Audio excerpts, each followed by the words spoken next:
40,000 troops killed, wounded, captured, or missing.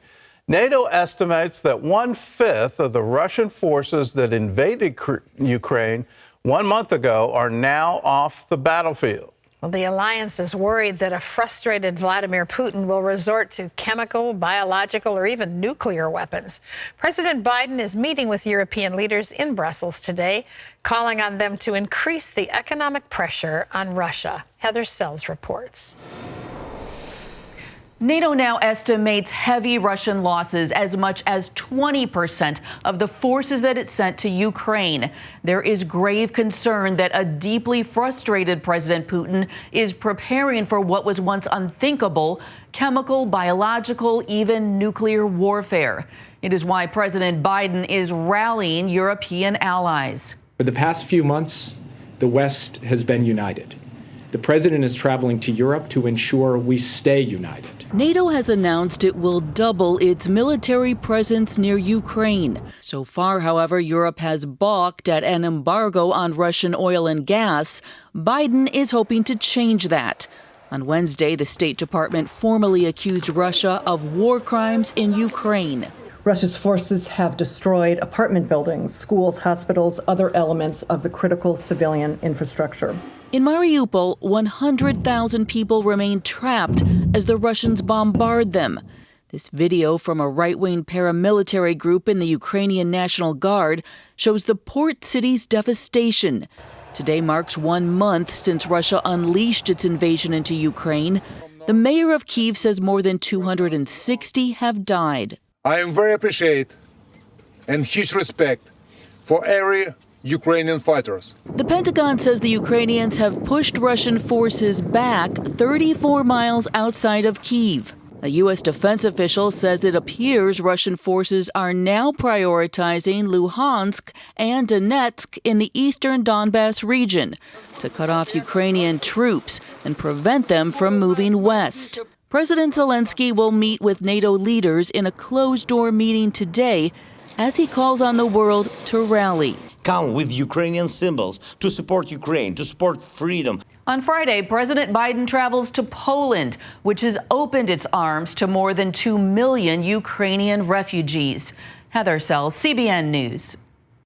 Well, the unthinkable, more than a month ago, it was unthinkable that Ukraine even stood a chance, that the war would be over very quickly, Russia would dominate the skies, and the Ukrainian forces wouldn't be able to withstand the sheer onslaught of the Russian military. But here we are, and it's actually now a David and Goliath story where David could actually win this war.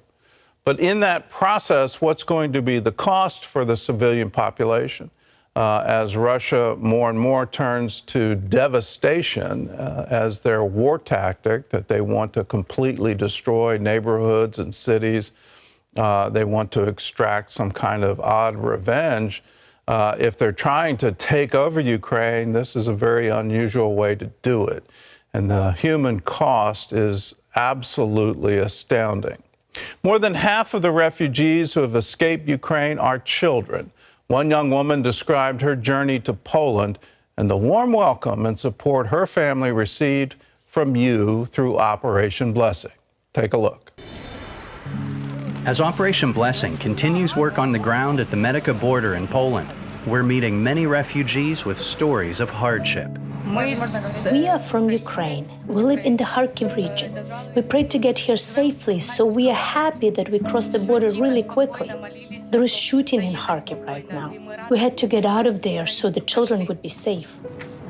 The journey from Ukraine into Poland is dangerous for multiple reasons, including freezing temperatures. Often, families are stuck waiting in the cold for an available train. There were a lot of people, so many people. We waited for hours at the train station in Lazovoy. Finally, someone saw that we have a little baby. After refugees arrive in Poland, Operation Blessing provides a place where families can recover from their journey. We're providing warmth, comfort, food, and someone to talk to as families figure out their next steps. I want everything to be good in Ukraine. I want to go back home. He does too. And I hope that we will go back and we will see our country in a good condition, and that I will see my grandmother, my parents, and my sisters. Thanks to Operation Blessing donors, families like these are receiving the help they so desperately need. I am very grateful to everyone, to every country that supports us. And first of all, I'm thankful to you that you sheltered us here and gave us so many things so we will not suffer. We are very grateful. Right now, those refugees are staying in tents, and we're there in your name, supplying them with the food, the water, the heaters that they need just to survive. These are obviously very primitive conditions, but it's much better than just being on your own outside with no shelter, no warmth, no food, no water. We're there, and we're there in your name. If you want to be a part of this relief effort, all you have to do is pick up the phone and call us and say, yes, I want to help. I want to provide food. I want to provide water. I want to provide the things that these refugees so desperately need. We're located, the main center is located on the Polish side of the border. That's where we're receiving all these refugees. As long as we can, we're also shipping relief goods inside Ukraine, even into the battle zones. We're using all the wonderful orphan promise centers that are throughout Ukraine. There's a map showing all of them that have been mobilized to help with the refugees. And those who have been displaced, which is a whole nother community that aren't able to make it to the border, but they can't live in their homes anymore. So we want to be there. We want to be there and help them, and we're doing it in your name when you give. So if that's you, give us a call, 1-800-700-7000. You can also write to us at CBN Center, Virginia Beach, Virginia, 23463. Just put put Disaster Relief Fund on the memo line of your check. You can text OB Crisis to 71777, or you can go to cbn.com. There's a place on the giving page where you can designate your gift to the Disaster Relief Fund. Do it now. Be a part of the solution. 1-800-700-7000.